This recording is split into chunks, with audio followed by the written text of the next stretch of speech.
Are you gonna pop out the Boom, boom,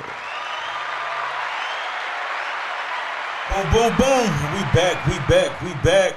Another episode of the JOAT Podcast. How you fellas doing today, man? Pretty good, man. Started off a little slow, started off a little stressful, but it's picked up. A little stressful. Yeah. I feel good today. It's midday now, so I'm about this about my time of the day to move around. I'm good. How you feeling, bro? Boy, stop your capping. You nap around this time. No, on the weekend I'll be up though. But no, I usually take a 5:30 nap every day on the weekday. That's the work. It's a great day, man. We got a special guest. We got a legend. A legend for Legendary. sure. Arkansas legend, man. It's All crazy. American. It's crazy because my pops was a two-time basketball championship in basketball at Morton, and he went on to play college collegiate sports also. So he know athletes when he see them. You know what I mean? The goods. And I remember in high school he told me to keep an eye on Dedrick Poole. Friday Night Lights, the newspaper on Monday, you know what I mean, stuff like that. Cause he know I wanted to be a star athlete like he was, and things like that. So and we got a legend in here, Central Arkansas, Little Rock Central High School, all-time leading rusher. Damn. Right? Yeah, all-time leading rusher. He actually was a two-sport athlete. He could have been D1 in basketball also, right? Yeah. I met him at UAPB.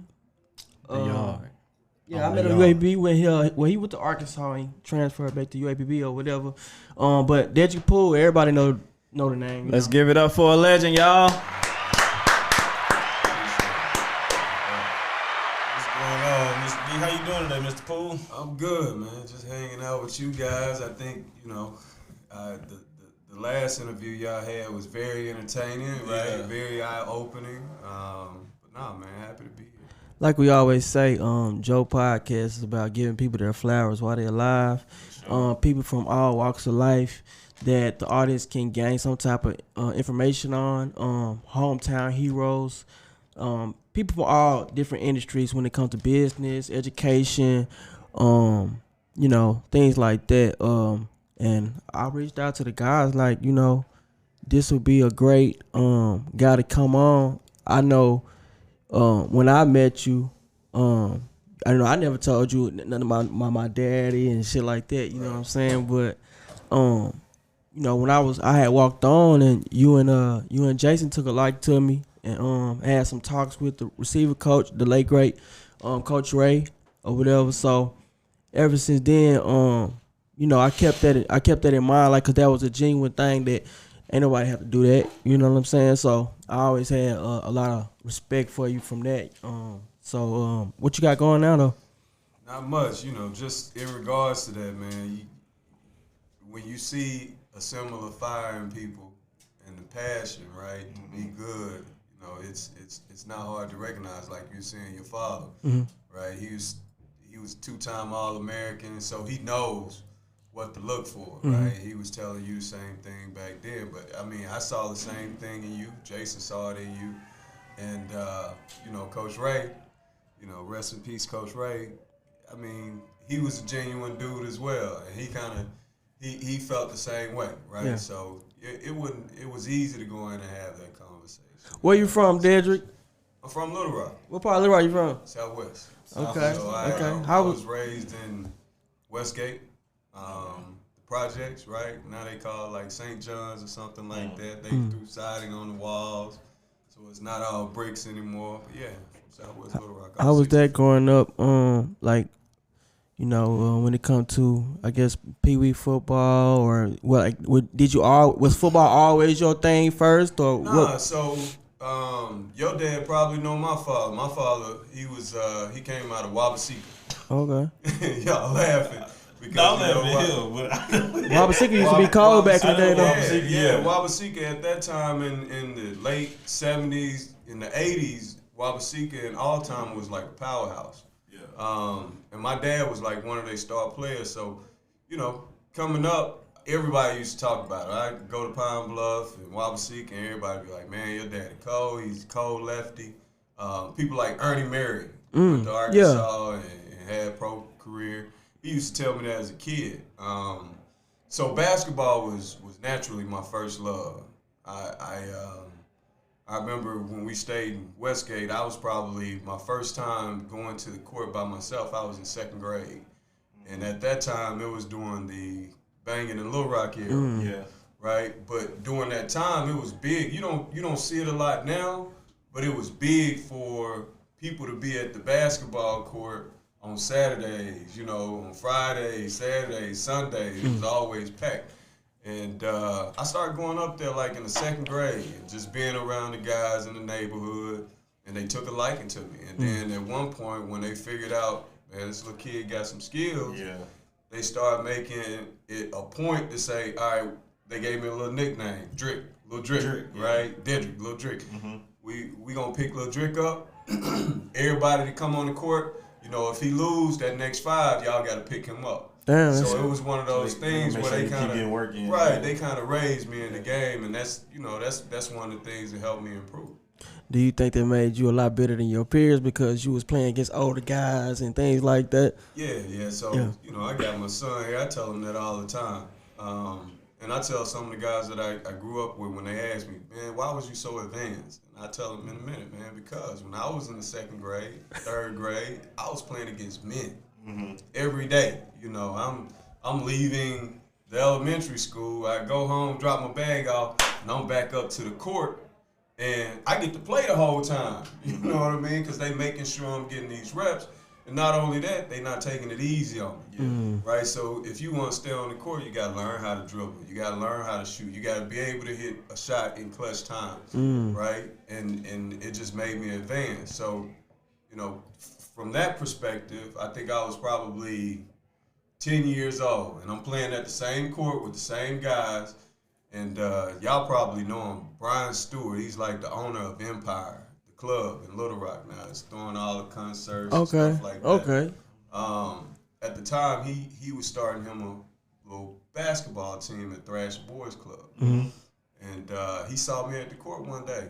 He pulled up in his Acura, and he was like, "Hey, come holler at me." And he put me in the car and took me to my mom and told me, "Hey, I want him to play for my team. You ain't got to worry about, nothing. I'm going to pick him up for practice, games, all that. I know you working, whatever. And from then, man, I just took off." Okay.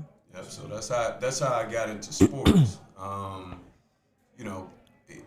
Being so talented, one of the guys that I was playing with, Leon Talbert, he started working with Donald Howard, who I think he's over like the West Side Steelers. I think they changed the name now. Okay. But then he brought me to practice one day, and just like playing basketball with the older guys, they made me play up with the 13 and 14-year-olds, and I was 10 years old.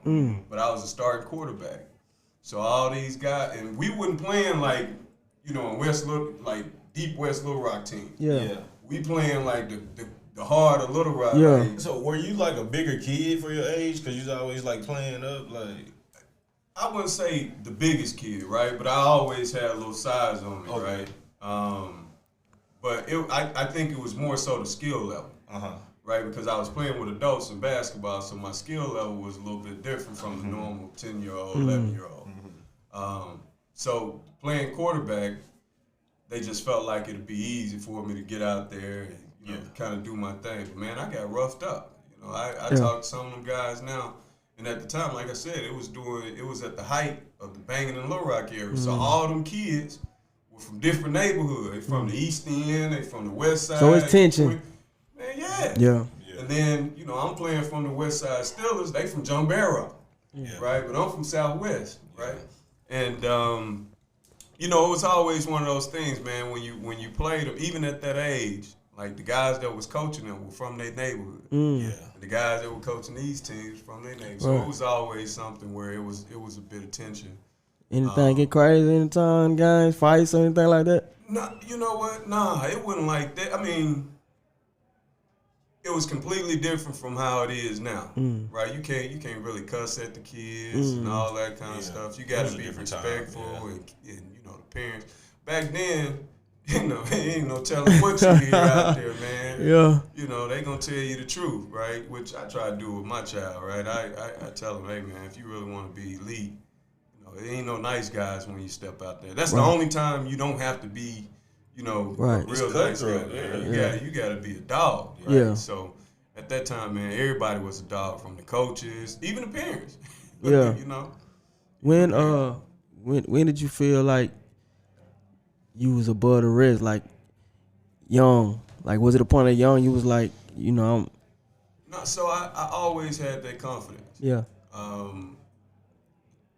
Like my uncle played with my dad. He was younger. He was like, in the 10th grade. My dad was a senior. And he used to set me down and play Luther Vandross and tell me like all these stories about games and all that kind of stuff and how they played.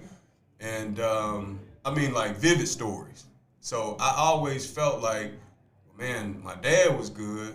It's in me. Right, yeah. So when I started playing with adults, and they would keep me on the court, and I actually started scoring, and I would blow past people, and I was learning how to finish and things like that. I knew I had the ability, because I was a kid, and I'm playing against the grown men, and then you start growing a little bit, you start jumping a little higher, and things like that. So I was probably, 11, 12 years old when I realized, wait, this thing might be able to go a little farther than I thought, right? And then some of the guys used to be like, these real street dudes. Yeah. They're like, hey, Drick, you gonna go to the league. Yeah. Drick, you just keep doing what you're doing. Right. We're gonna keep you out of trouble. You're gonna go to the league. So I always had that confidence because those guys instilled it, right? And then, like I said, that era, you couldn't be no chump. Yeah. You couldn't. So when I would go up against the kids, and some of the guys talk about this now, it was nothing for me to hit 30, 40 points in a game back then. Yeah. Right? Because they were kids. And mentally I didn't realize it, you know what I mean? Yeah. But like Brian Stewart realized it. He saw it, He was an adult at the time, right? But I kind of figured, 11, 12 years old, I was like, man, I really started honing in on my skills and paying attention to how far I could really take it. So what you honing in on your skills, and now you're a two-sport athlete at this point. So how does the transition, or like how does things start to happen for you as you become like a freshman, sophomore in high school? Well, it happened before then. Okay. So I wanted to rewind, and because I wanted to figure out how you went from being from Southwest and end up going to Central. So it all happened before then. So Brian Stewart took me to Thrasher. And Thrasher, that playing basketball, those teams were just like playing in Little League football. They had different guys that had little teams, and they came from different eras. Well, Gerald Gant, he owns like him and his boys. They own like Gant Freight right now in Little Rock. Okay. It's really taken off. He used to coach the Jazz. I played for Brian's team that was the Bulls, and we was always number 1, number 2. But Gerald had more exposure, right? Gerald was the type of guy at that time. He was a real hood dude. Now let's keep it real. But you would never know it because he was so classy. Yeah. Like when you got in his car, you wasn't listening to rap music. Yeah. You was listening to jazz. And he wasn't driving, a car 20. He was driving a Lexus or, some luxury or something. And when you went to his house, so his mentality was, the world is bigger than what you see right now. Right. Yeah. Right. So he came to me one day. He was like, hey, I'm a coach AAU ball, and I want you to play. And at the time, like I said, the Jazz and the Bulls, it was either them or us to win championships. So it kind of brought some conflict with me going to play with them. But I understood, like, the way he would talk to me like, hey, man, the world is really bigger than what you think it is. You from here, but this world is huge, and you don't have to actually be that. So I started playing with them, and, he went and did some time in the penitentiary, but before he did, he took me to Stan Williams, and Stan is like this legendary junior high coach at PH, Pulaski Heights. Okay. Won championships after championships, and he took me to him before he went. And I'll never forget walking in that gym, and he was like, hey, I want to introduce you. He introduced me to Coach Williams, and at the time it was Vincent. I forget Vincent's last name, but they call him Dirty V. He was like one of the top players, you know, in the city at that age. And then it was like Big D, Derrick Harris, and a couple other guys. They were working out, shirts off, getting it in down there. And Gerald was like, hey, I want you to go here to junior high. And I'm like, man, this is in the Heights, right? I live in Southwest Little Rock. Like, how am I going to school over here? And Coach Williams stepped up. He was like, hey, I'm going to make sure whatever you need, I'm going to take care of you. You know, Gerald bringing you over here, I'm going to make sure everything's taken care of. So from that point, he took care of me. Like, Stan Williams he essentially became like my father outside of my father's. You know what I mean? And Gerald went and did some time. So Gerald really missed out on all this. Everything that he started, he kind of missed out seeing. He read about it, right? But he didn't really get to see it. So when I went to junior high, it was the same thing. I mean, and I went to a school where a lot of the dogs went. Yeah. Like, you're not coming in here. Powerhouse. In powerhouse. You're not coming in here and taking nothing. But I had that mentality. When I stepped on the court or I stepped on the field, this is mine. And I think I was probably the only 7th grader to start 3 years in a row, right? Wow. Doing that stand with, it might have been a couple of handful of other guys, but started 3 years. We lost one game. 3 years. In 3 years in basketball, right? And we played 20-plus games a year. We didn't lose any games in football. We didn't lose any track meets, right? It was that type of program. So, and it's in the Heights. So the Heights is close to Central. And at the time, Nancy Russo was our principal, right, at Pulaski Heights. Well, Coach Williams decided, you know, you go undefeated with our 7th grade. Them going to. I'm going where y'all go, right? So, you know, when you talking about kids, we putting up 70 points in football games and run a clock. Damn. We scored 109 points. We beat Catholic one time 109-29. In football? In basketball. Basketball, okay. In football, we beat Henderson 70-0. Mapleville 69-6. Damn. You know, these are the type of scores we putting up, That's right? crazy. And it's a running clock. You know what I mean? So I played with a great group, a group of guys that wasn't scared to elevate their talent against the next guy. Like, we stepped on it, like Pine Bluff. At the time, Pine Bluff was strong. They had some, like, I don't know if you know, like Peanut, I think his name, James Iverson, and a couple of other guys from down there, man, they were like some real dog athletes. But when we stepped on the court, we just felt, or the field, we just felt like, man, we're going to beat everybody. And we did, right? So, naturally, I ended up at Central.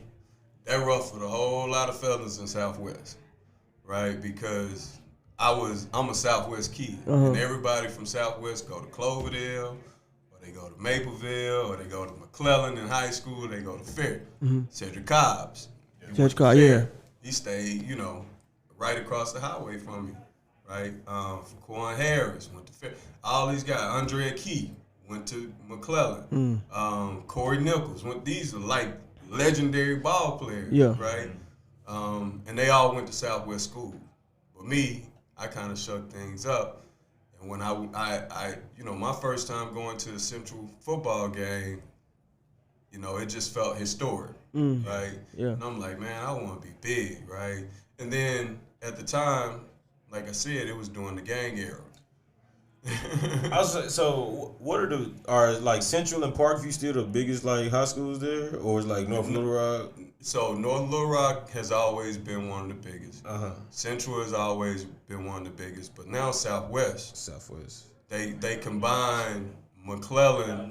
They combine McClellan and J.A. Fair. Okay. And now they go to Southwest High School. So now they, you know, I'm not sure how big they are, but you know, those have always been the biggest schools there.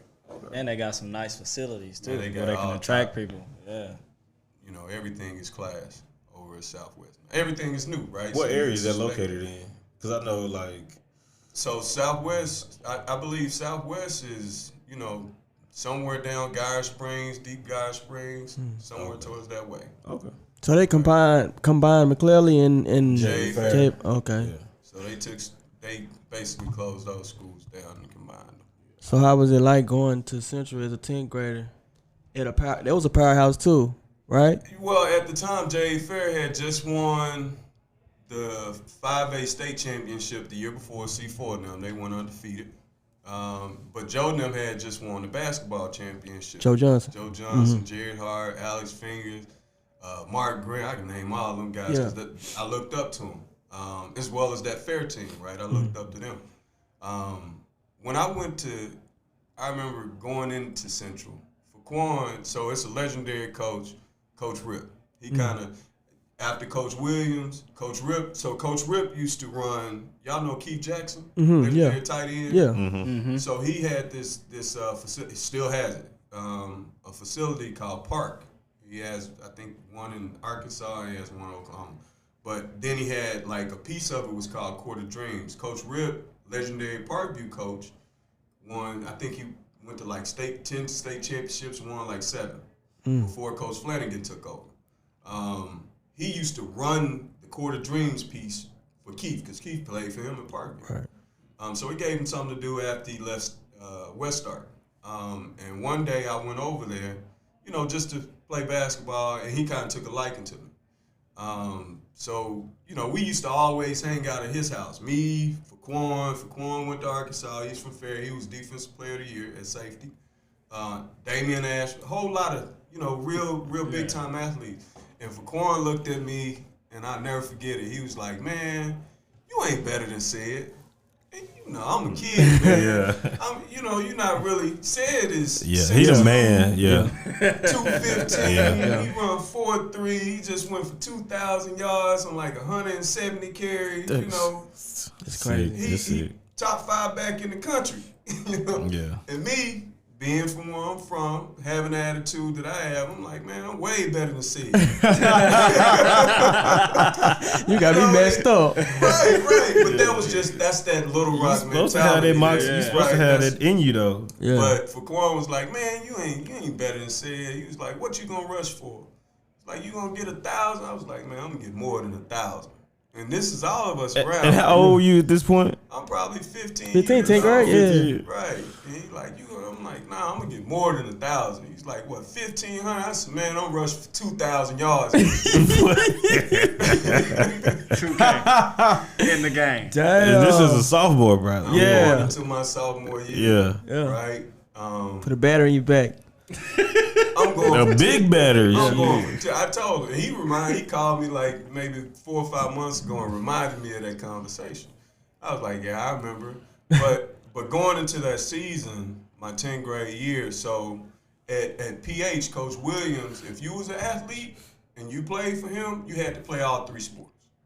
You couldn't just play basketball. Had to be football and track. You doing everything. Oh yeah. And that was his, like I said, it was during the gang era. So that was his way of keeping you out the streets. Everybody out the Yeah. streets. That's dope. Keep you busy though. I'm gonna keep And to keep you conditioned year round too though, for real. And that's the point I'm gonna make. So going into my 10th grade year, they made us play AAU basketball and run AAU track. So you busy in the summer too. Your summer gone. Yeah. I didn't come into practice. Like practice had started the week before. We was in like Indianapolis running,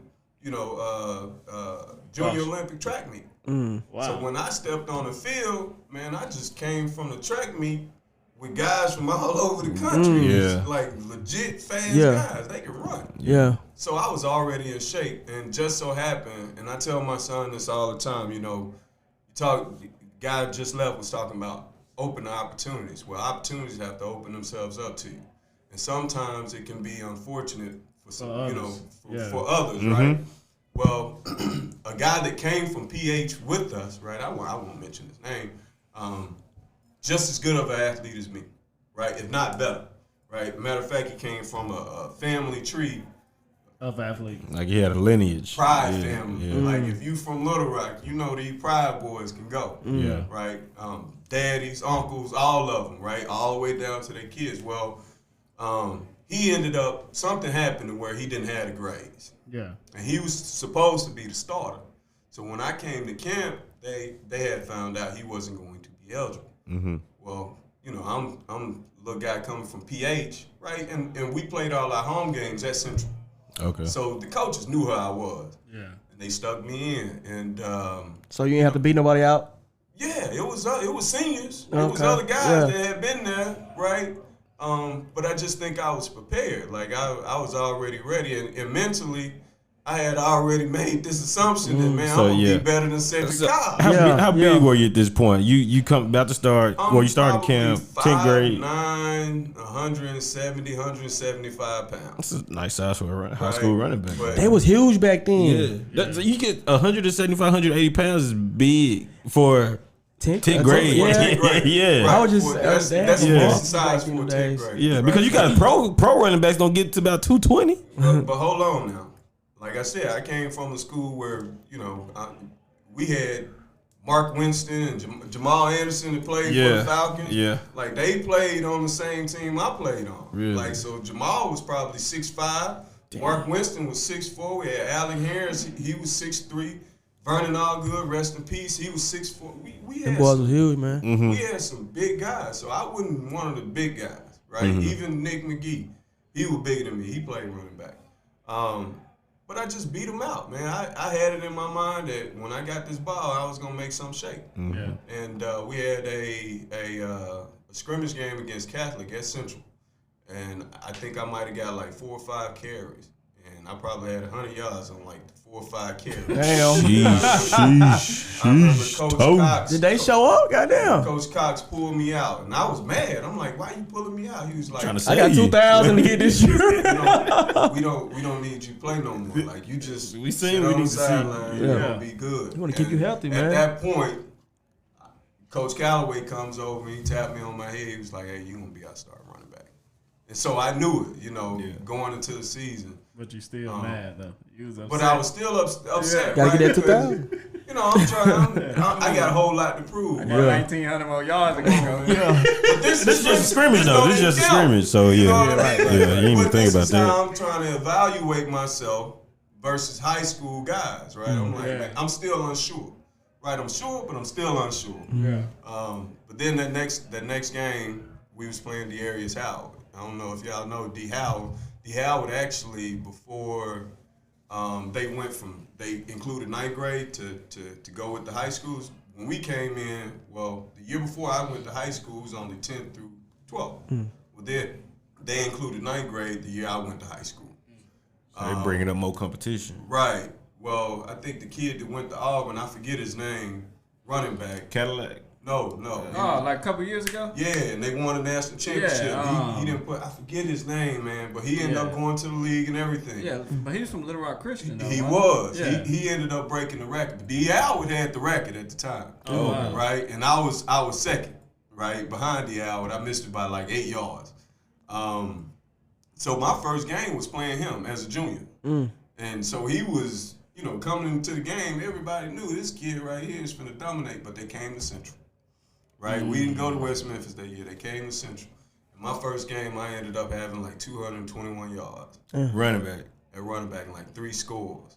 And D. Howard, the narrative shifted from Thearies Howard Put the focus on you. Dedrick Poole. Yeah. Right?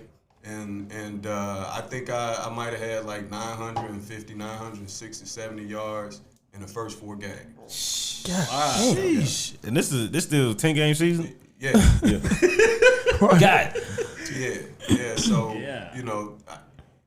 even that year, I remember, everything, I had a chip on my shoulder. I just wanted to prove myself. I think we played McClellan, maybe the second game of the season. And McClellan is in the heart of Southwest, right? And when I say this is where I'm supposed to be. All the kids I grew up with, they go to They on McClellan. the So they When I go headhunting for home, your ass. You got to see these kids. These are the kids that's in my neighborhood. And they probably look at you like you got special privilege because you over here playing at They this pissed. historic high school. Exactly. And yeah. Even their coach was pissed off. They coach, Because I'm supposed to have him. Coach Yeah. Gunn came and sat on my mom's sofa, and I got off the bus one day. He was at my mama's house sitting on her sofa. Damn. My mama trying to recruit me. Wow. In the 9th grade, right? And I told him, man, I'm not going over. And the whole reason why I wasn't going there is because it was still in the gang era. And at that time, I'm just being completely transparent, Southwest was crazy. Like my neighborhood, Crenshaw Valley, you know, all the way through Southwest, man, was something going on. And I'm talking about kids shooting each other. You know what I mean? Yeah. You can't walk down the street without getting in a fight. And I knew me. You had your own sense of mind that I don't need to be in this type of situation. I knew me. I was can't like, be you in know this. what? Yeah. I could go to McClellan, but I know for a fact something probably You end gonna up in happen. some So let me bullshit. just go over here where I can focus. All I got to do is just play ball, right? Yeah. So when I went to McClellan that year, you know, the first play of the game, I went for 80. Right? And that was me, and I'll never forget it. That was me saying, okay, I made the right decision. You know what I mean? And from that point on, you know, I never ever thought about it. The mission was just, I need to get 2,000. Any backlash from the fans that first game? Well, so one thing about Southwest people is if you from Southwest, They're gonna roll. you from Southwest. Okay. Right? I don't care what you do, where you go. I'm still from here. I'm Right, still right, here. right. Like, And they understand you a product of us, right? You might have had to do what you had to do, but you're still a product of us. So it wouldn't, you know, the guys my age, they were salty. Yeah. You know what I mean? But like the guys that were older than us that kind of brought us up. That was because you had big homies from they was like, time, man, so nah, you doing right. Yeah. You're doing right. Just make sure you keep your head level, whatever. But I ended up going for 2,000 that year and I was super prep, sophomore of the year, all this kind of stuff. So you wasn't bullshit. You ain't go for 2,000 your 10th grade year when you told your partner you was, but you went for 2,000. No, that was my 10th That was grade. That was your 10th grade year? I thought, I I thought it was in your high junior school, year. went for 2,200 yards. Did you 24 touchdowns, 26 touchdowns. Did you was the Landers Award then around then? I think that might have been the first year. Okay. Right? And I didn't get the Landers Award. I think they ended up, it was somebody else. No, they gave it to one of the quarterbacks that came out of Northwest Arkansas. He ended up winning it. Okay. But then, you know, my junior year, I was up for all the awards. Like I was All-American 10th grade, 11th grade, 12th grade, every year. So, you gotta be rushing for 2,200 yards. Man, So- yeah. when did you know like what you were doing then though? Like I did not. The only thing I was focusing on was going to Miami. What's in Miami? Miami, He wanted to play for the that was a youth. powerhouse. You want to play for the youth. Miami was a powerhouse. Okay. Because you gotta think they just coming off. They had a crazy run like in the late 80s Yeah, they and like did. 90s. Yeah, they did. So Yeah. at that time, that's when Edrin James had just graduated. Yeah. They had Clem Portis, they had Willis McGahee. They had us. It's Boy, Butch bro, they Davis was the 90s were coach. crazy. So, you know, talking about Butch, it was probably, you know, somewhere mid-season. And Butch called Coach Cox. Butch is from Arkansas. I never knew. People didn't know it. Like Butch yeah. Davis. So he always legendary had his coach. eyes just rooting. Yeah. So Where's- Coach Cox, my coach, Coach Cox had coach. Sorry about that. Coach Cox had coach Houston Nutt, all them guys. So when Houston was at Arkansas, I was playing for his high school coach, Wow. right? And we used to run the same offense. Coach Cox, we were on the same offense. Then Houston ran because when Houston would talk to me, he would start calling up the plays. You run 4 right 42, you run 34 V, you running this, you running that. I'm like, man, y'all was running that back then. He's like, yeah. Running. But Butch called and Coach Cox, you know, if you know Coach Cox, he's a real nonchalant guy. He came in and he said, hey, you got a phone call. I'm like, all right. So I get the call. I get the phone in the office. I'm like, what's up? He like, this Dedrick? I'm like, yeah. This Coach Davis out here in Miami. I'm like, whoa. Damn, you know fucked you what I'm up. saying? Messed me up. So I ended up committing to Miami my 10th grade year. Never knew that. Oh, damn. Oh, this is 10th grade when they. Yeah, this is 10th Oh, grade. shit. This is still the 10th grade. So one thing I did mention is I was very aware of like the things that would hinder my success. And one thing that always hindered a lot of the guys in Southwest is they couldn't pass that test. The ACT, the SAT, they couldn't pass it. So my 10th grade year, I made a point to pass that test, and I ended up passing in like September, my 10th grade year. So when I passed the test and then you go for 2,000 yards, right, everybody in the country gonna come calling. Like, dude, you in 10th grade, you doing this, you already college qualified, all you gotta do is stay eligible in high school. You did the was it the SAT or the ACT? ACT already. Yeah. Yep. So I passed that, and then it's like the floodgates open. Yeah.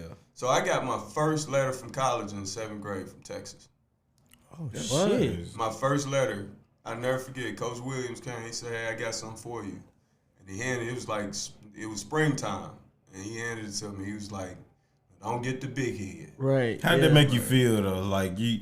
Like he was too late. You already had the big head. Right. I ain't gonna say. But it's different because you know this is real college eyes on you. Well, I at that point I was still young, so the magnitude of man, you in the 7th grade, that's Texas, and you got though. Texas sending you letters already. Like it wouldn't. I don't even know what I did with it. I think I gave it to my mom, and I ain't even think about it no more. I want to harp on this though. Well, not harp, but like just touch back on this because you said you always knew.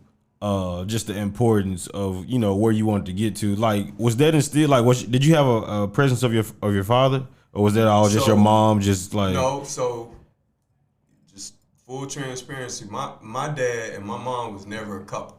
Okay. Right. My dad lived in Blytheville, Arkansas, which is like 3 hours from Little Rock. Mm-hmm. But I would always he had me every. He's summer. Present.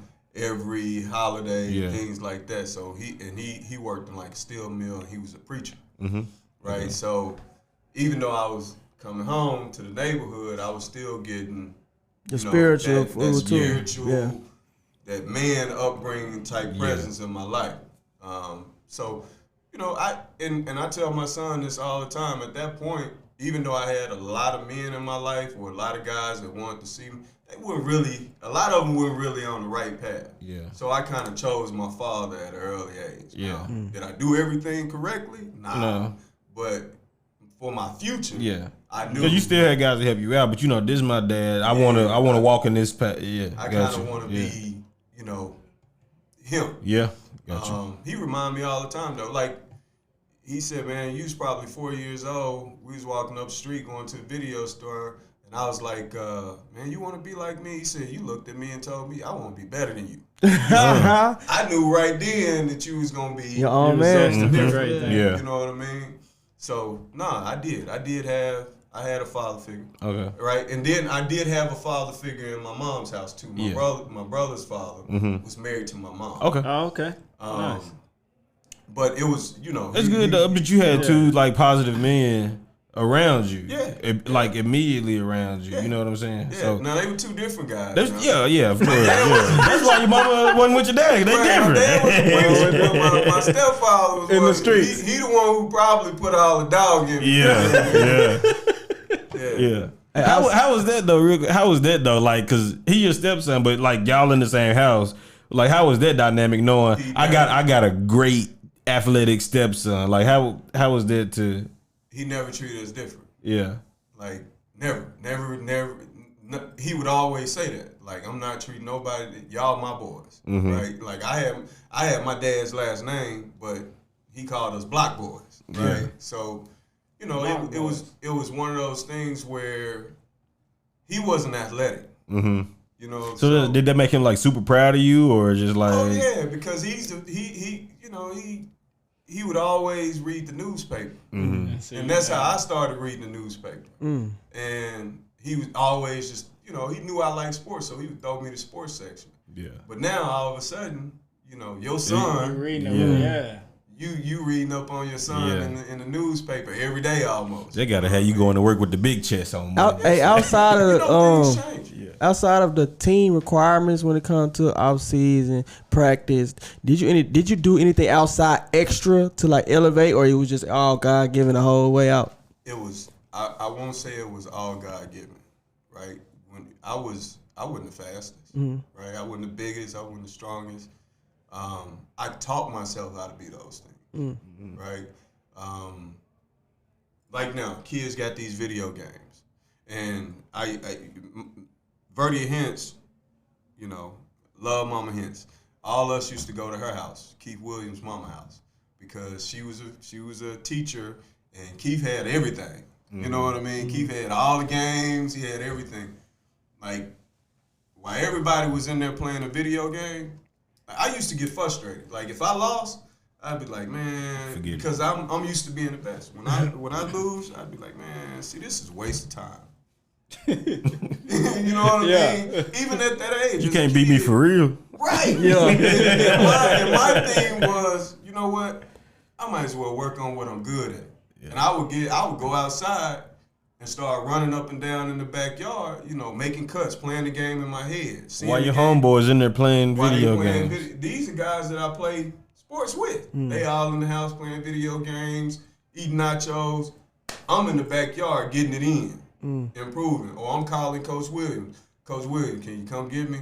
What you trying to do? I'm just trying to get in the gym. Coach Williams will come get me at 8 o'clock in the morning, take me to the gym, drop me off, and come, like, lock me in the gym, turn on all the lights, lock me in the gym, and come back and get me 2, 3, 4 o'clock in the afternoon. And I'd be in there the whole time. You know, he'd bring me lunch, but then he'd lock me back in, going on back. And I'd be in there the whole time by myself, getting it in. But that's something that, like, that was comforting to you. You didn't feel like you were being punished. Like, it wasn't a punishment. He called you. That's what I'm saying, yeah. That's what I wanted to do. It wouldn't. Yeah. I felt like everything else, if it wasn't benefiting me, making me better so I can reach my goals, I felt like it was a waste of time. I tell my son that all the time because, you know, these kids, they spend hours and hours on video games. I'm like, man, do you know how much time you put in? Yeah. Like, those hours add up. You got 365 days in a year, right? You playing this game 4 or 5 hours a day. You could take those 4 or 5 hours a day and put it in yourself. Yep. And that's amazing because, bro, that's the exact shit that my dad told. Like, when I told him what I wanted to do, and he asked me was I serious, from then on, he was waking me up at 6 o'clock in the morning.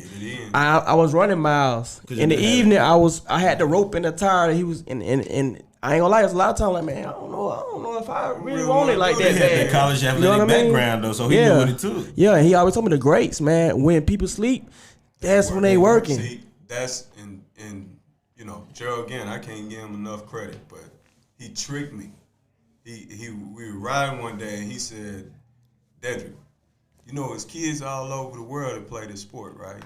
Like, yeah, he was like, you know, when you sleeping, they up, right? I'm like, huh? He was like, yeah, man, it's light on the other side of the world right now. It's dark here, but it's light somewhere else, and they getting it in.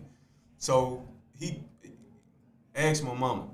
Mama would have to call me in. We had a basketball goal in my backyard. I would play basketball until 1 o'clock in the morning. I'd be out there shooting. Like, literally playing full games in my head. Yeah. Like, I see my opponent, he doing this, I'm making a move. My mama, at first, she would knock on the window. Bring your ass in the house. Right? At one point, it's like it clicked for her, right? And I never forget, she came to me, she was like, baby, I really didn't know you was that good. I'm like, yeah, mama. Yeah. I'm just doing what I do. And from that point on, it was, you okay? You ain't outside. Come eat. No, I'm out. It's 12 o'clock at night. Yeah. And she knocking on the window saying, are you okay? You straight? You need some water? Yeah. Right? Don't be out here too long. So it went from bring your ass in to, all right, I see you. It's also, though, as a mother and knowing where y'all live at, it's worse things you could be doing. Right. You know what I'm saying? And they were close to me. Yeah. When I say real close to me, it was like very, very close to me, right? So I was a little different. That's why I wasn't ever great at sports, though, because my dad told me at an early age, you got to eat, sleep, and breathe basketball. I tried to sleep with a basketball in the bed. That shit didn't work for me. It's definitely something that you have to make up in your mind. That's what you want to do. Yeah. Right? It's good, though. You had a narrow focus from the early age, and you knew, I'm going to make it in one of these days. I knew if I didn't do it, I'd probably die out here in these streets. Right, based on the era I was in, the guys I was with, the environment, right, the opportunities that presented themselves, right, I knew for a fact, man, it's not going to end well if I don't focus. Because it was too accessible. It's right there. Very accessible. Yeah. When I say very, like, I talk to Bertie Hens, Mama Hens all the time. She said, Dedrick, I'm so proud of you because all you had to do was say you wanted to do something different and it could have went completely different. Yeah. So you started getting recruited 7th grade, then you got the call 10th grade. Well, it was at the end of your 10th grade year? It was mid-year. And then I'm all hype on Miami, and at that time, Butch Davis bolted and went to the Cleveland Browns. Okay. He left and went to the league. Went to the league, so I ended up committing to Steve Spurrier after that to Florida. Florida. That's my junior year. Yeah. Florida was big time too. And then Steve bolted and went to the Washington Redskins. Damn. Wow. And Houston, I think Houston was in like his second year, third year at Arkansas. Mm-hmm. And Houston ended up calling me my senior year, and he goes, "Man, you tried to leave me twice. Because they all talk. Come on home." Right? SEC, yeah. All right. He said, "You played for the same high school coach I played for, whatever. Man, I'm going to take care of you. Come on home." So I ended up committing to Arkansas. And this your senior year?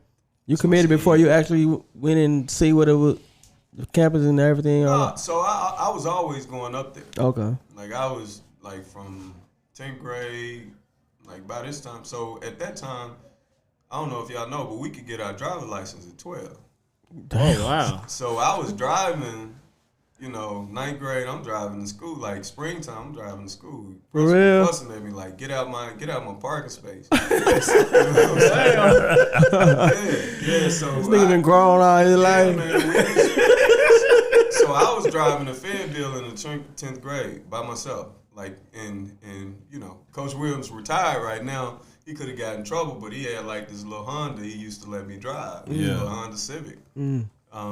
So I would take the little Honda Civic and go to Fayetteville and go see the games, and Coach Nutt and them would bring me on in. Yeah. Even though I was committed to somewhere else, he was still recruiting me. Yeah. Okay. Right? So, no, I knew I had been on campus. I knew all the players, things like that. What was that? Oh, what year was that? That was 99, 2000. Okay, 99, 2000. Yeah, 99, 2000. So around then, that's Damian. Was Damian Johnson? Not Damian Johnson, but Dennis. Was he there then? Dennis was there. So at that time they had Cedric. I think Dennis might have had just transferred. Him and Corey Nichols. They all went to. Remember UAPB had the three-head monsters at running back. I think it was Corey Nichols, Dennis Johnson, then was somebody else. Moody, a preacher now. Yeah. Okay. Yeah. They all went for 1,000 yards. Okay. At UAPB. Yeah. 3 different backs went for it. So it was during that time. So Arkansas had Cedric Cobbs and Chris Chakuma, Clint Sterner. I think Anthony Lucas was still up there. So you got to go up there several times. So he was at home. Wow, you was like building relationships with those guys CJ and everything. McClellan, all of them. Yeah, I was like little bro. Yeah. Right.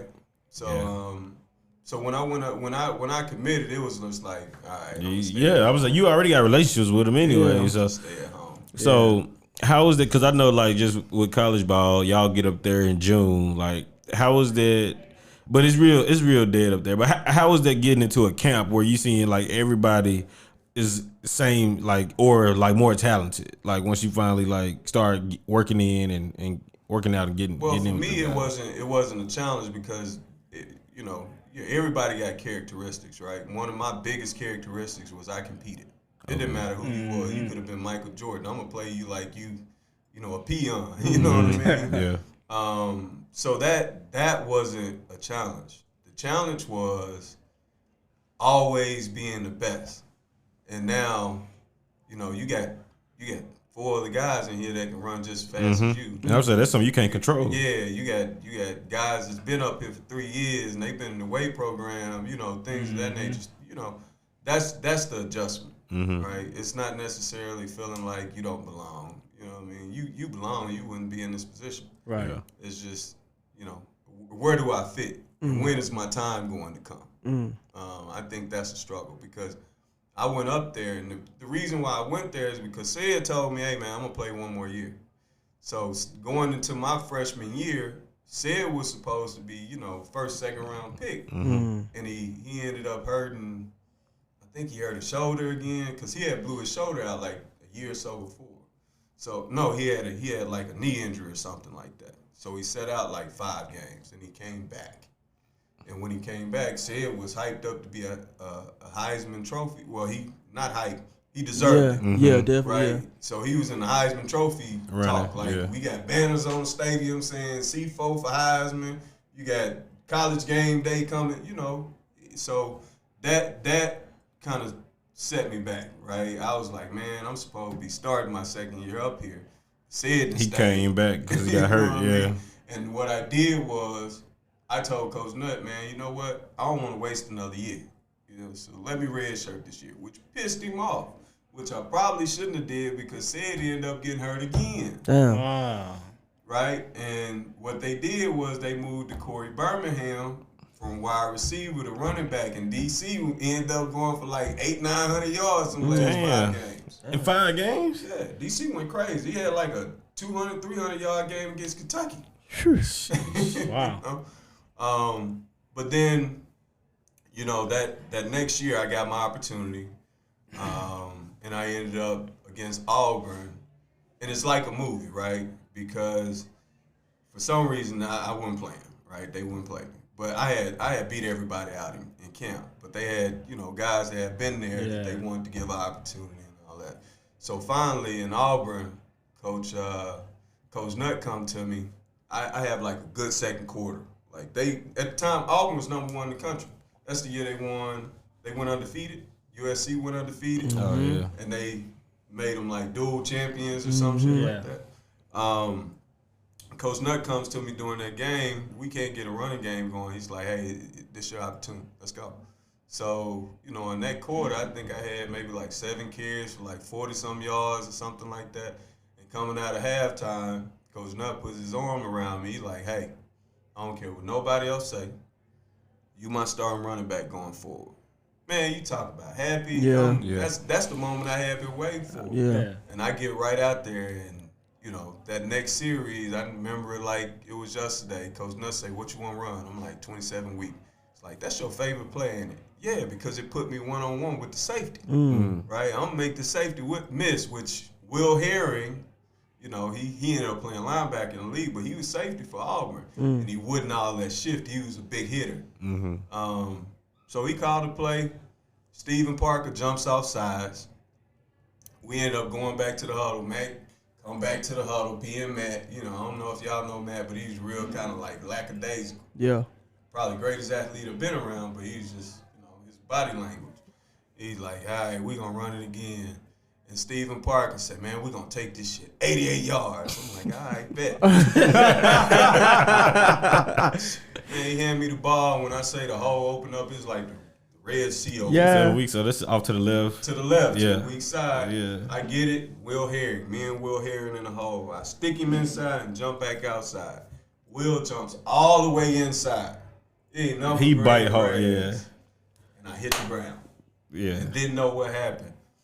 I ended up rupturing my hamstring. I tore all 3 muscles off the pelvis. Damn. Right, and took a piece of the pelvis with me, so that ended my entire season. Damn. Right. Wow. So I wanted to, cause I didn't even want to get to that part, cause that's crucial. Yeah. I wanted to like just like the mental toughness from you getting into your freshman year, and knowing I'm a great running back, and I'm supposed to have my shot. And I don't get my shot my sophomore year, and then I got a red shirt. Then I get to my junior year, and then y'all starting the season. I still ain't like. What's that like mental toughness, or just like the things you was going through that time? I'd be lying to you if I told you it wasn't frustrating, right? And I wasn't wearing it on my shoulder, like. Yeah. Well, you becoming like just a note, like everything started annoying you, like you're not a pleasant guy to be around at that time, I wouldn't say that, but I was starting to voice my opinion. Yeah. And at that level, right, it's it's a thin line, you know what I mean? Politics. I probably crossed the line with D Nutt, which is Coach Nutt, the head coach's brother. Yeah. You know what I mean? And I probably had some choice words about. I even went to Coach Nutt, and I was like, man, you gonna keep playing these guys? They give you 3 yards in the cloud of dust. I'm like sitting there in his office going off. I'm like, man, they giving you 3 yards in the cloud of dust. I'm a home run hitter. I'm 40, 50, 60 yards. What'd he say? You'll get your shot. Whatever. You'll get. He playing it cool. It's not the first time he's seen this, right? But yeah, I got my shot. But it was frustrating. It was very frustrating. Yeah. Just being full transparency. It was one of those things where looking back on it, I probably could have held my composure a little bit. It's something though even though it's frustrating, you didn't get lazy. No, I didn't. And that's the thing, too, because a lot of people like just start giving up. You a junior now, you know what I'm saying? I was working hard, and you know what? My grandmother wrote Coach Nutt a letter and told him, hey, I really honestly believe he tore his hamstring because he was working so hard to earn that starting position, right? Instead of me taking it easy on Tuesday, Wednesday, and Thursday and just making sure I'm ready to go on Saturday, man, I was full speed. Tuesday, Wednesday, Thursday, even the workouts on Fridays, man, I'm getting it in. I'm like, man, they got to play me this week, right? Not to say that was the point, but, you know, I didn't quit. It wasn't one of those things where I took a back seat and I was like, all right, they going to play. They ain't going to play. Yeah, okay. So from the injury to you deciding to transfer to UAPB, what was the breaking point where you was like? So it wasn't really a break. It was a few things. So coming off that injury, Peyton Hillis came in, right? And Peyton, he was a Conway legend. He was he came in. Matter of fact, his first game in high school, I was a senior. He started his first game against us. Dog, right? So I knew him. His brother was my age. So you know, me and Kyle had played against each other our whole life, whole high school career. So I knew who Peyton was. So when he came in, Peyton went crazy. I mean, like, stupid. Like, you don't see big guys move like that, be able to catch like that, they can block like that. So they played Peyton a lot, right? And I'm coming off a hamstring rupture. So if you know anything about that injury, it take about 2 years before you start feeling like your normal self. So I wasn't really full speed, you know what I mean? They go surgically repair it, or? I did. I went to Cincinnati. Dr. Colosimo did the surgery. You went to Cincinnati, bro? Yeah. So for hamstring is. Ken Griffey went off the map. Remember, Ken Griffey was at the top of his career, and then all of a sudden he was off the map. He had the same injury. Colosimo repaired it. So Colosimo at the time was the number one doctor. That's why I wasn't able to walk on because I missed my hamstring in a street race, and I still ain't right because I ain't went to Cincinnati. I ain't know where I needed to go. You didn't walk on because you thought a bike rack was 100-meter dash. I jumped over a bike rack in 7th grade. It had a whole knee replacement. Damn. So that tells you he wasn't what bet much did y'all of had going on? It wasn't no bad. Everybody else scared to do it, so I did it. Yeah. I cleared it though. And everybody else landed walking around with 2 kneecaps. I landed horrible. Knee replacement, 7th grade. So why UAPB? So there's a couple of things. Darren McFadden, Felix Jones had came in a year after Peyton. They were fabulous freshmen. They were all there. They ended up, so it was Peyton was still there. Dog and Felix were freshmen. They had ended up being 2 freshman All-Americans that year. Peyton still was Peyton. And then I got in a little trouble up there as well. And I had a one-on-one with Coach Nutt. And Coach Nutt, he asked me, he said, what you think about the freshmen? I said, they All-Americans. You know, so Darren is from where I'm from. And Darren was like a little brother to me. Yeah. Right? So you're not going to knock him? No, I'm going to tell the truth. Matter of fact, he came to me. They tried to move Darren McFadden to safety during 2 of that. What? And he came to me. He was like, man, they keep asking me to play defense. I'm like, what you want to play? He said, running back. I said, play running back. You know, the rest is history. But no, H asked me. He said, what you think? I said, man, well, you got to stick with the freshmen. You know, going into this next year, they 2 All-Americans. Then you still have Peyton. And one thing about me was I was a realist. A realist, right? Yeah. I could have stayed up there, and you know, there was some times where both of them got hurt, and I probably would have been playing in front of Mike Smith. How long was they gonna last though? But how long was it going to last? They were both All-Americans. So I got in a little trouble, and at that moment, you know, I was just looking for a different environment. A fresh start. Breath of fresh air. I need to get back around what made me have that love for the game. And Coach Sane, keep saying. Okay, yeah. So he used to be my like a substitute teacher. Oh, really? Right. His sister was my math teacher in high school. His older sister was my academic advisor at U of A. right? I was close to the family, and I called Sane. I was like, hey, I'm ready. He was like, huh? It's like, I'm ready. So, you know, why I chose UAPB, my first ever college game that I went to watch UAPB play Grambling at the Old field. Shreveport. Okay. The Classic. That's the Gateway Classic. I'm a band freak though. I went to school on a band scholarship. Okay. But how does that like? It's a whole different culture because people ask you like, oh, I went to ASU on a band scholarship, and they was like, and I did it for a semester, but I was like, it's different though, and I wish I would have went to, but the it's whole just, culture is different. The whole culture, and you being on the field and just hearing that, and you feeling it, like. So we talked about the three-head monsters. That was that year. That was Eddie Robinson's last year. Okay, yeah, the At legend. Shreveport. That was my first game I ever went to, and I told myself, if things don't ever work out, if I go to a major school and things don't ever work out, I'm going to UAPB. Yeah. I'm playing in the SWAC. Yes, sir. And it came back around. The opportunity presented itself. You know, rest in peace, Coach Forte, Mo Forte. You know, he just passed on us this year, as well as Coach Ray. But I walked in to Coach Forte's office, lit. Me and probably about 6 of my Razorback teammates walked in his office, man. All together? Y'all all dipped at once? Nah, we didn't dip. I was dipping, but those were my guys. Yeah. Right? Yeah. So they kind of, made that helped me make that transition. Yeah. And I was either going to go there, Grambling, or I was going to go to Alabama State with T-Jack. Okay. Rest in peace, T-Jack. Okay. Forrest Jackson. So what kind of numbers or before we go on there, I got a question for you. Okay.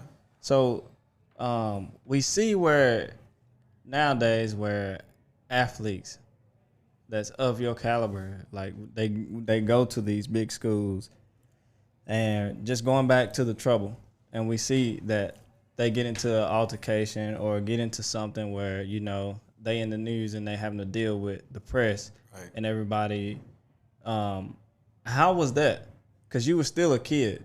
Yeah, I was still a kid. So everywhere is not for everybody. Put it like that. Yeah. You know what I mean? I didn't grow up in an environment like the environment that's in Northwest Arkansas. You grew up in an environment with your people, seeing your people. If y'all have a fist fight, y'all have a fist fight. Tomorrow it's over with. Let's go on about our business, right? But up there, you going to jail. If you have a fist fight, it's one of those things where you need to be prosecuted and all that kind of stuff. Yeah. And I didn't understand that. I didn't understand that, right? And it's just, every environment is not for everybody. You know what I mean? And then I didn't have someone to kind of tell me, hey, you're going into this environment. Yes. These are the pitfalls that can happen. So now, they might be minor to you, right, based on where you come from, but they're major to everybody else around this area. This is the thing we talk about. I didn't mean to cut you off, bro. But like we talk about it in the group chats, but you don't realize that like most of the big SEC schools and places like this, they need small country towns. Yeah. Like Fayetteville is built up off the U of A and then Walmart, which is 30 miles away. But you look at Ole Miss. Ain't nothing in Ole Miss, Alabama. Ain't nothing there. Yep. You know what I'm saying? Mississippi State ain't. They put them. They put them in these small towns. So the biggest things, like the most revenue they get is during football season and stuff like that. Right. And if they get the chance to put their hands on a football player, they gonna blast you on the news. They gonna prosecute you. You know what I'm saying? But that's not. But during his specific area, that's not what had happened though. No, but I'm just saying because just going back into your specific area, there was also athletes, and I'm not trying to take the light off of your situation, but there was athletes that got DWIs, DUIs, and everything. But we specifically talking about him, and I remember it came on the news, and that's how I went from hearing about you in high school to, dang, look at this, he on the TV, right?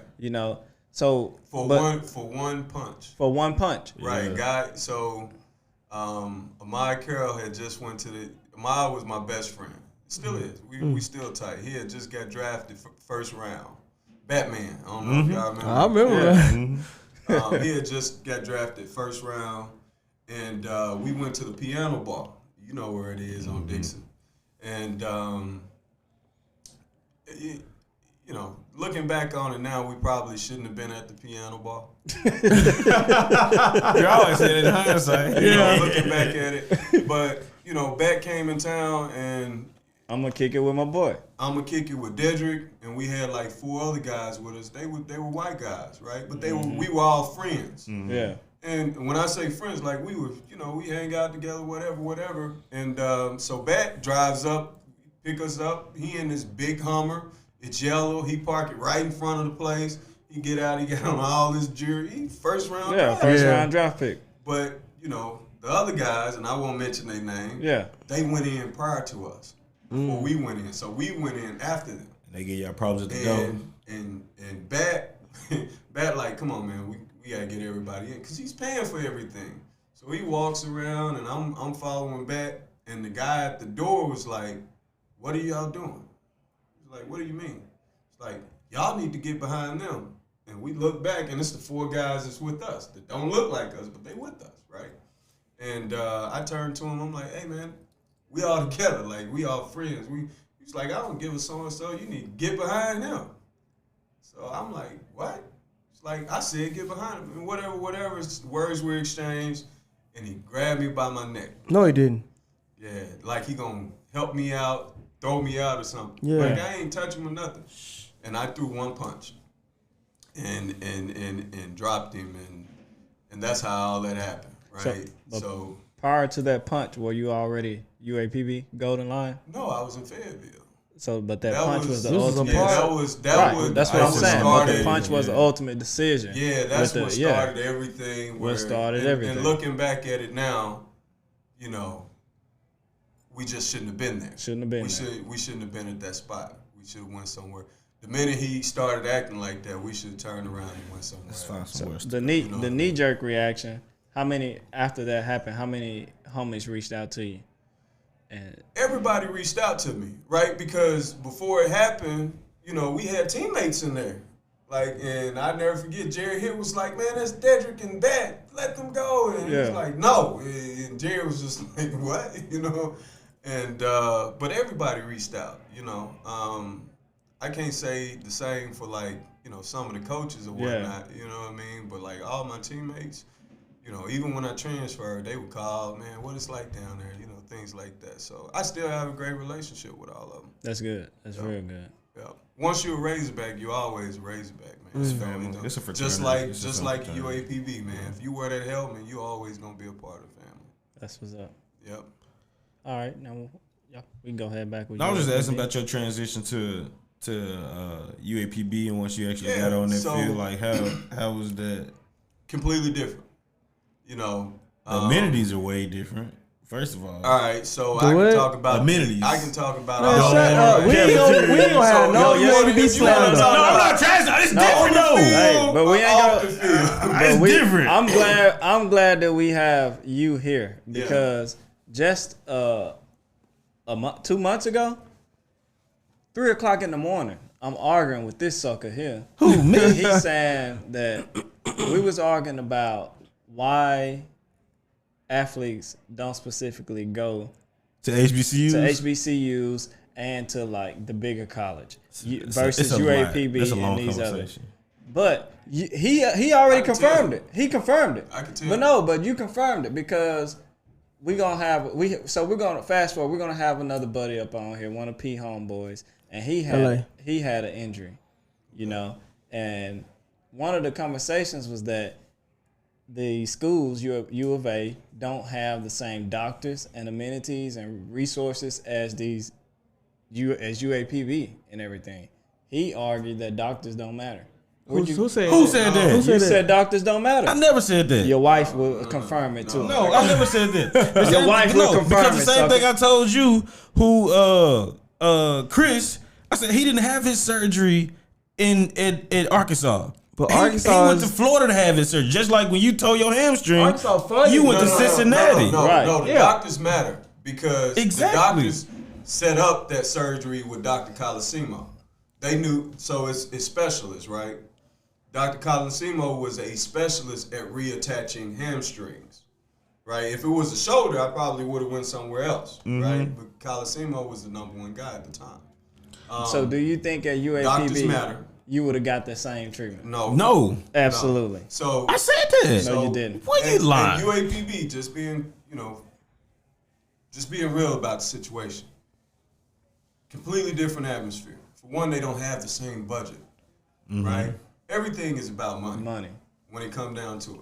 That's what it's about. The reason these Power 5 schools locker rooms look the way they look, money. They generate Right? Boosters. The reason why, when I went to UAPB, I went from a locker, my own personal locker, and our locker room that I could get up in, I could go to sleep in. I had everything, every type of equipment, socks, new everything. Everything was new. Every it was practice. First class. Everything was new.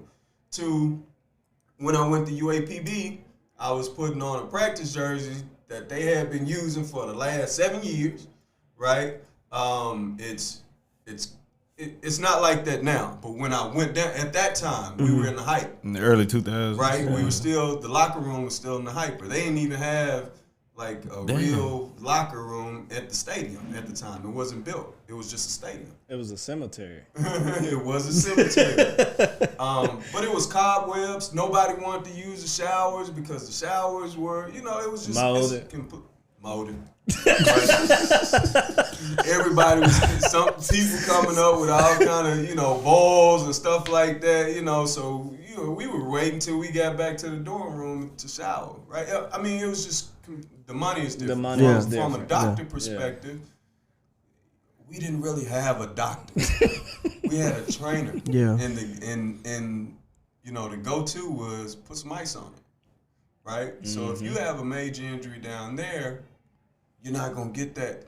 You're not gonna get what I got in. You probably fucked for the season And you versus your career. For life. Like, I got to give credit to the people that rehabbed me, right? Chris, I think he might still be the head trainer at Memphis right now, basketball team.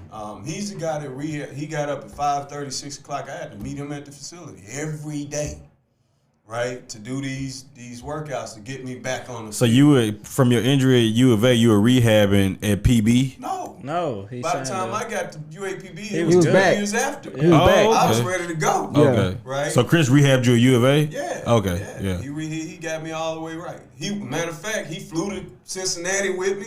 Oh, right? wow. He helped me after my surgery. So when you have a surgery like that, they pin your leg up behind you. You can't walk for like 3 or 4 months. What? Because if you extend it, you might rip the muscle. Stretching it, yeah. Right? So, he would help me shower and all that kind of, And he's a physical therapist? He was the He trainer. was a trainer. Trainer.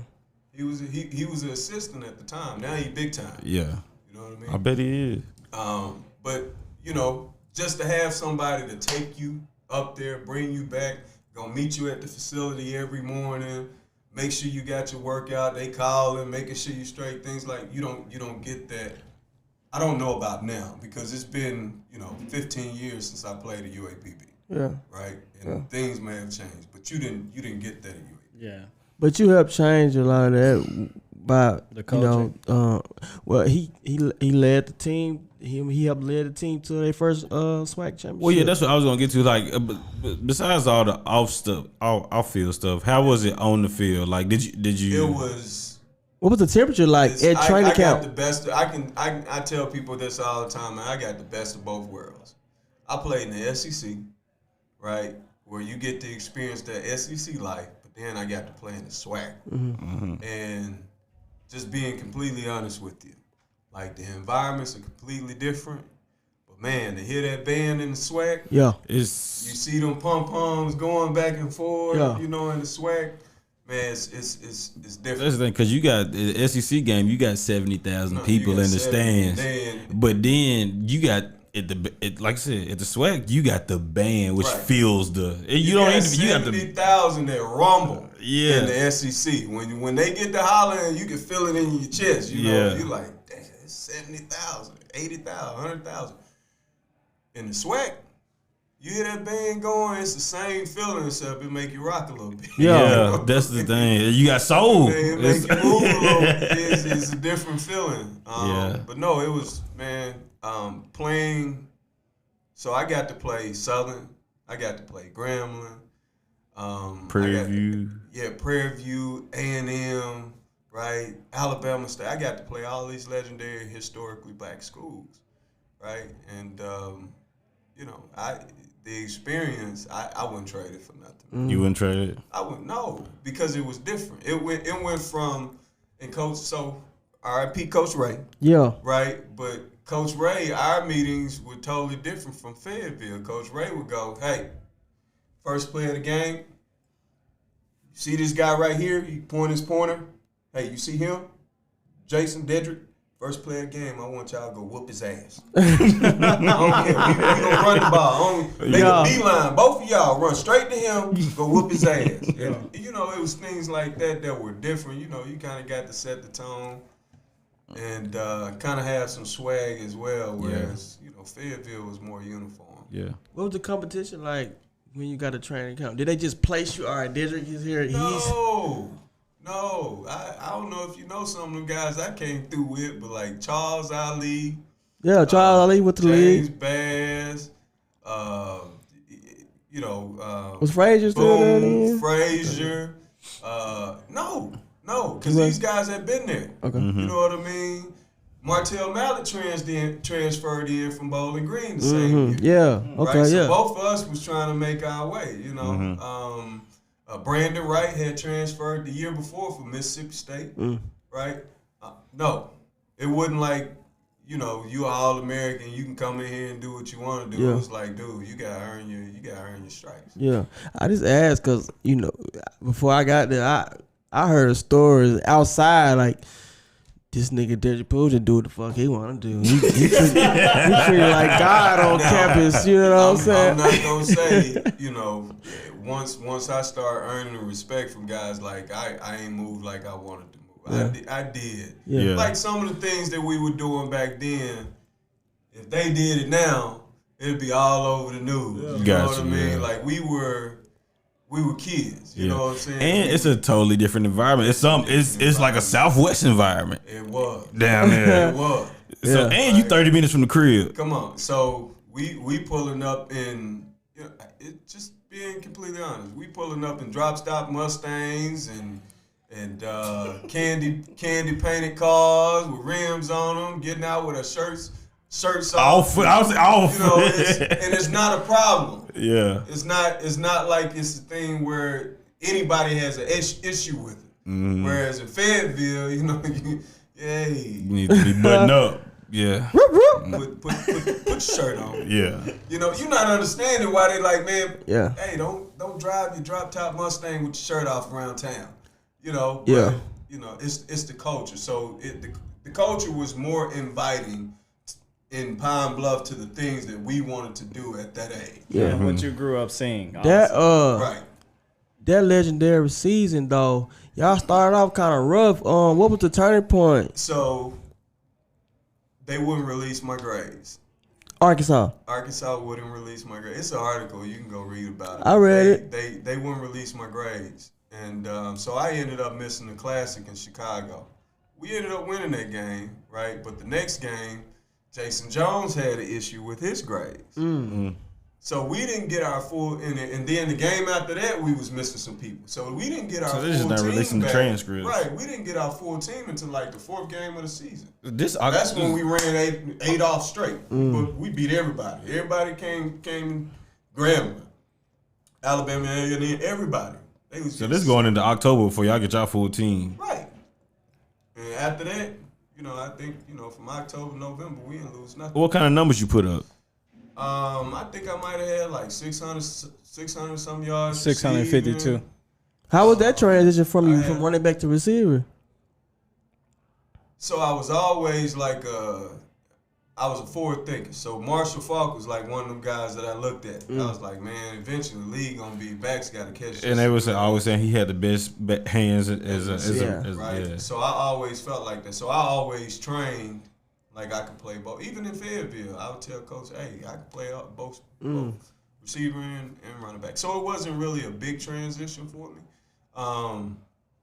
Did I think I should have been a starter? Yeah, based on the camp I had. Yeah, but Forte wanted to put Mallett. He wanted to have all of his best players on the field.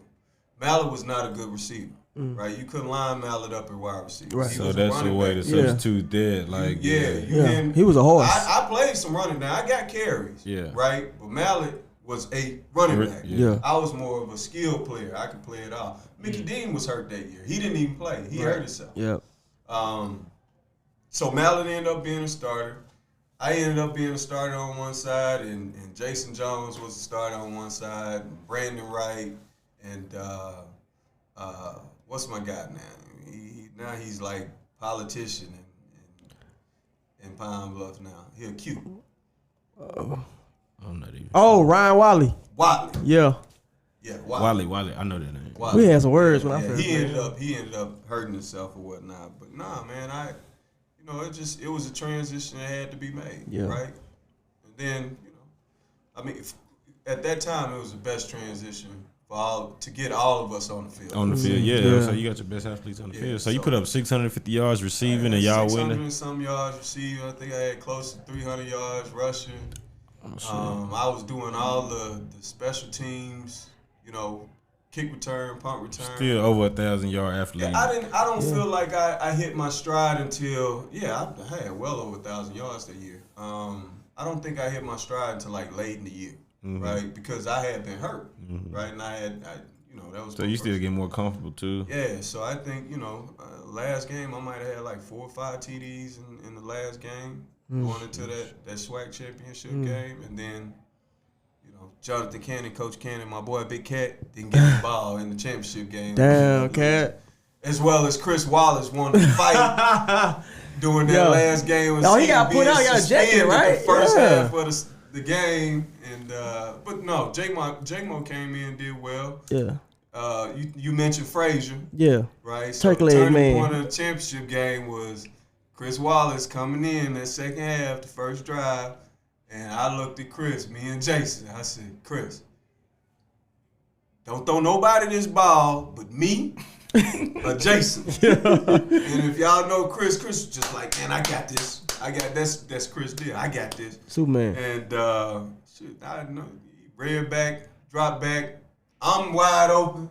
Jason wide open. He threw it to Frazier, and Frazier tipped it, and they picked it. No. Yeah, they picked it. And from that point on, we were going downhill. And do you think if Chris Wallace, when they got ejected and he was able to start the championship game? Oh yeah, we'd have won. Yeah, we'd have won, no doubt.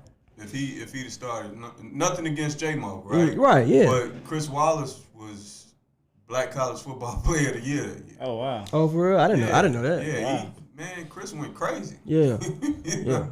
I mean, he had some hell of a weapons around you. Definitely, yeah. But you gotta, if you the trigger man and you making all the right decisions, then you gotta get your credit. He made all the right decisions that year, except for fighting.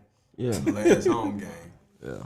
So in 2023, you get to see both of your alumni face each other. You gonna be there? Actually, it's this year. That's this year. Yeah, It's so October. Yeah. I'm sorry, it's 2023 when It's in a rock, ain't it? I'm gonna be there. Yeah, it's in Little Rock. That's Yeah. 2023 when I A-State already told my play. son, we going down there, we tailgating, we doing it all. Yeah. No, I'm glad to see they actually did it. I think that was It's something big that for the state, man. Frank Broyles had vowed not to do, right? And rest in peace, Frank Broyles. But I think it's something that it should have happened a long time ago. We've been under the U of A umbrella. Yeah. You go play all these other schools and get them money and stuff like that. And you know for a fact that our school can use some of that revenue. Yeah. Man, but it's happening now. Yeah. So they got UAPB this year, and then in 2023 they got Conway this year. They got Conway and UAPB it's UAPB. Conway. Oh, UAPB got Conway. Yeah. UAPB been want to play the bigger schools though, but I think 2023 they opened it up to Arkansas State. So U of A got Arkansas State, and Arkansas State been getting better. So that's the thing. Frank vowed that would never happen. Yeah, because they could really lose recruits to Arkansas State, but in state, I think as far as a state for Arkansas, it's time for us to go ahead and make that move, that step.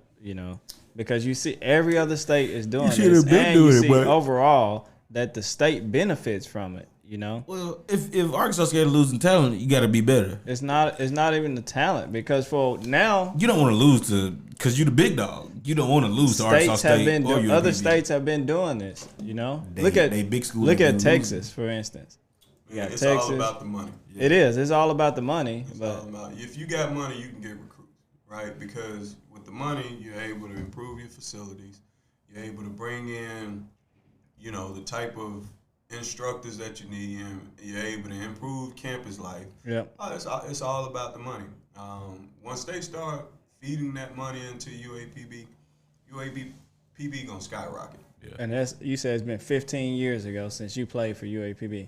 So just imagine with 15 years, if With every that other year of revenue, if you would have divided that between PB and Arkansas State, Right. you would have an overall statewide Yes. program. Yeah. Yes. Yeah. I mean, that year woke a lot of people up because, you know, UAPB has been on like a downward spiral, kind of like, for real. So for them, that season going to the SWAC championship, that was the first ever in the school history, right? Yep. Yeah. So, Yep.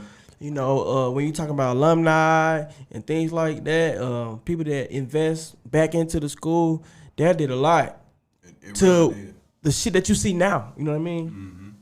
After that season, what happens with you? So after that season, I found out based on the hamstring, like this is after I went and worked out for Tampa and John Gruden cut me. That's after they won a Super Bowl, man. Yeah. Against Cut the me. Raiders. Yeah, he still had Joey Galloway, all them guys. I found out that I could have played one more year. Right? But you one of wanted- the trainers, I didn't know. So one of the trainers from Fayetteville was like, "Hey, why didn't you just apply for that one year? You could have got that hardship based on your injury." Right? I could have came back, but I didn't. UAPB ended up winning like 3 games with the same team.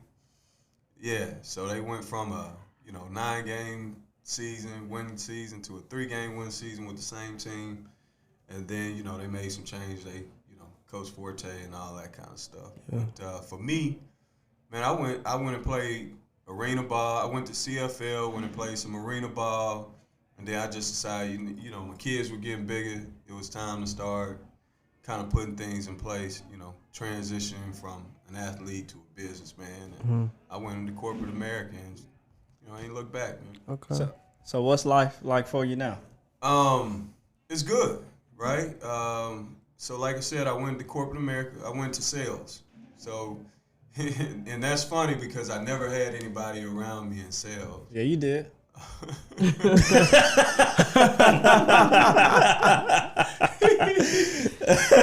Not corporate sales, man. That is funny. you hell. Nah, you're right. But nah, from a corporate perspective, no. And my story, it's just doing the right thing. I saw this woman, I was playing arena ball, and I saw this woman flying down the highway, and she had a flat tire. Didn't want to stop. I got her to stop. She gave me $100 to go get her some fix a flat. I come back with the $100 and tell her, hey, this is all they had, but I went ahead and paid for it. And she goes, "You brought me my $100 back? Nobody's gonna take $100 and bring it back." You know what I mean? And she was like, "Hey, I want you to call somebody for me. I want you to call my husband. If you ever need a team to play on after football, he's gonna hire you, whatever. I ain't paying no attention. Came back to Dallas, playing arena ball. Jason Jones wakes me up one morning. He's like, "Man, what the hell did you do?" I'm like, "What?" I'm thinking I did something I don't remember. He was like, "Man, the owner just sent out a long email talking about something about you helping this woman out and this and that," where her husband heard about it. She went and told her husband about it. I ended up dropping her off where she needed to go, and it was her birthday party, and her whole family was there. Oh, wow. Wow. And that's why she was flying down the highway, Yeah. right? And I was leaving his birthday party, my son's birthday party. Wow. Wait, her birthday was on the same day. So, he sends that email, and at the end of the email, it was the same thing that his wife said. He was like, characters like this, I'd love to have on my team. I work for such and such. I do all the hiring here and that. So after I finished, I gave him a call. After I decided, all right, I'm done playing football, I was like, man, let me just call him. And I called him. He was like, you graduated yet? I was like, nah, but I'm going back. He was like, well, you don't really need it. And, I decided I wanted to go back and finish my degree. Yeah. So he was like, all right, as soon as you finish, the day you graduate, give me a call. And I didn't call him after I graduated. I waited like a month later. He cussed me out. He's a military guy. He cussed me out. But he was like, hey, you got an interview next week. Just come see me. And ever since then, man, I went and did the interview. Of course, I had to grow up some, and I had that transition. But been going up ever since. You get around some people, and they kind of teach you the ropes. But from there, it's on you.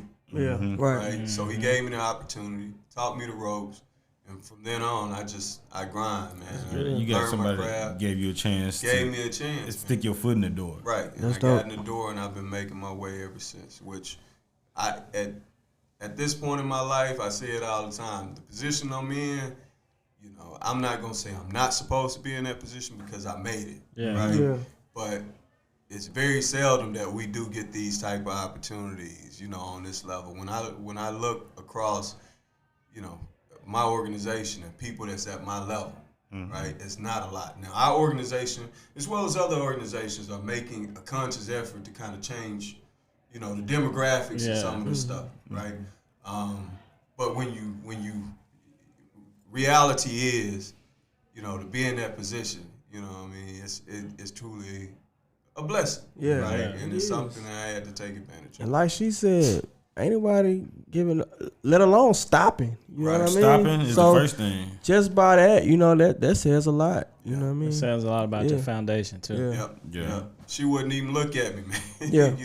I'm riding down the highway, flagging her down. She would, I'm a young guy. You know what I mean? I wouldn't dress like a business professional at the time. So of course it probably made her a little nervous, but it says a lot for her to stop. Mm-hmm. And then, once you realize you can't fix the flat, to get in the car with me. Mm-hmm. You trust the fact that I'm gonna take you where you need to go. You know what I mean? So you still have a relationship with her to this day? I do. That's good. That's dope. Yep, I do. Harry Behringer. Oh, He's wow. a guy. Behringer. Joanne Behringer. They gave me my opportunity. Yep. And they stand, I think, right outside of Memphis. Oh, wow. I think they're avid gamblers these days. They're retired, all that kind of stuff, man. You got a house over in Tunica. Right. Yeah, exactly. Matter of fact, I think, he was telling me just to kill some time, she went and became like a card dealer or something. Oh, Bored. Wow. Just, yeah. Okay. Yeah. Wow. So, yeah, man. Cool, man. This is good. But this is a definitely a first time occurrence for us. Yeah. Yeah, like you the largest caliber person that we had up on here. Yeah, just with all the accolades and things you got. And Just with the accolades, man. And there's so many people in Arkansas and people that we know that we would love to sit down and just share their story with. Yeah. But in Arkansas and your surrounding areas, just the extensive influence that you have, a lot of people look up to you. A lot of people look up to you, and your name in Arkansas is pretty heavy. And carries weight. Yeah. I'm sure you know that, though. Yeah, man. Yeah. You know what? When you're doing it, you don't realize it, right? Yeah. It's not until you get older and you have kids, and, you're trying to explain to them, and then, out the blue, you somewhere and somebody like, hey. Yeah. Listening, boy. You used to Texas and somebody at Walmart like, hey, man, you Dedrick Poole. I'm like, Cause I tell you shit, me in LA, man, we go out all the time, but we go to downtown. We don't really, fool with Twilight that, cause of things that go on. But like just few weeks ago, whenever it was, shit, it's a line right around the corner. With this nigga here, we right on in there. Shout out to Daddy Dunn. Look, y'all get this session right here off the arm for real. Man, yeah. Well, the thing is, I've always tried to do right by people. Even when I was playing ball, I didn't act like I was, a big time. I knew who I was, but I wasn't the type of guy that was like, man, I'm this and y'all that. You know what I mean? It was one of those things. I'm from Southwest Little Rock. Yeah. Right. I'm trying to make it out of here just like everybody else, man. So I think, that's probably had, an influence on how people treat me even now. I'm in my upper 30s now, what I mean? So, people still remember that. And if you look at it, most guys that come out of Little Rock and have success, they all like that. If you look at Joe Johnson, yes. Man, you can walk up to Joe Johnson anywhere. And, humble though, like it's humble. Like you don't gotta be a butthead, you know, just to, you know, you still a regular person. You seen a lot of, you might have accomplished wealth and things like that, but you gotta remember where you from, and like shit, we all equal, man. Yeah. If you watch Joe still got the same friends from high school. Yeah. You know what I mean? That says a lot. You can keep guys that's friends for 20 years. You know, I still have my same friends. The same guys I played with in junior high that was running with, I still got those same guys around me. You know, so I mean, it is a character thing, right? I've never been one of those guys that off the field was an arrogant guy. Now on the field, I'm gonna tell you, you know, that's what that's not the same guy. I ain't even gonna lie to you, right? You're gonna hear some choice words, you know, and that's a part of the edge. But off the field, it was man, hey, I'm just like you. Know? For sure. I'm just trying to make something out of nothing. For sure, man. Special thanks to P for definitely linking us. He reached out, and you know, it's only a few people that you gravitate to, even in life. You know what I mean? He's one of them guys that, you know, he was coming up. We gravitated to him. Yeah. Did P tell you he came off a 0-10 season? Didn't win nothing. No.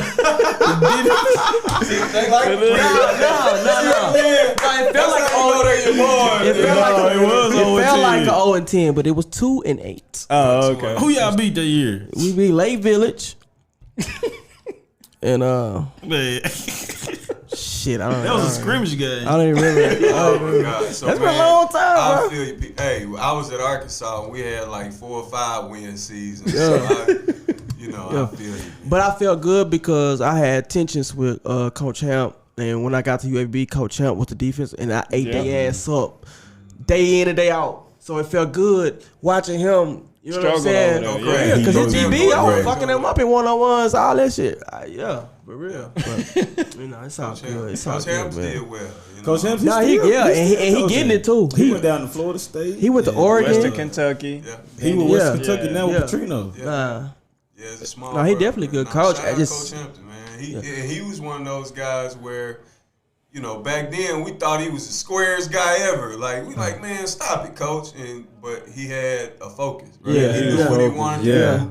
He knew how. But he had been to the league and just seen that discipline and what it takes. I just feel like when he came to Doom, he was a just wasn't sucker. ready for I that think he was a position sucker. at that time. You know what I mean? We're gonna get probably Hamp all on here. felt that way. That's gonna be a good one Yeah, too, we because gotta we get had Hamp our on. issues together. You but ain't gonna be able to fight the man. no, I don't. Nah, one thing about me, man. I'm just playing. I'm saying though, in hindsight, man, like things that happen, like I hold myself accountable with certain things. You know what I mean? So I'm more understanding. Like I can see why we had our issues. Yeah. He seen better in me than I had myself outside of. Same here. Yeah. He came to my room a couple times. Like, now, come on, Poole, come on, man. Yeah. And you know, we like you.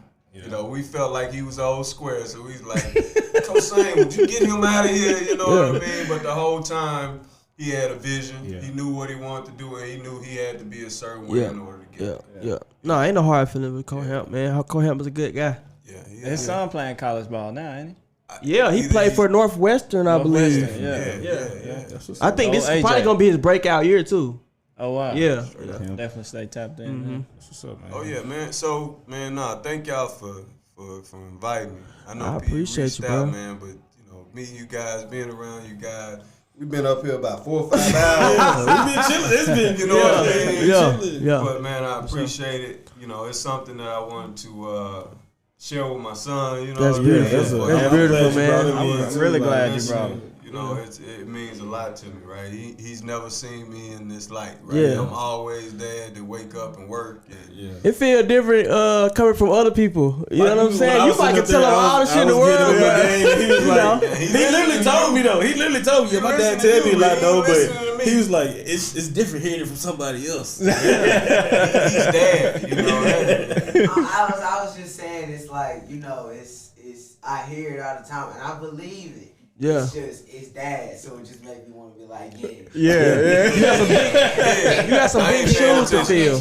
Yeah, You got some big shoes to fill, brother. Your dad a go, man, stand up guy, respectful, man, honorable. You know, he's somebody to be proud of. You know, so again, man. It's gonna be a wrap on the JOAT Podcast. Another great episode, Mr. Dedrick Poole. We want to thank you again for sharing your time with us, sharing your story. You know, you're doing good things. Continue to strive. You know, prosper, man. And if you love the Lord, you will like, share, subscribe. Follow everything. Appreciate it, D. Poole.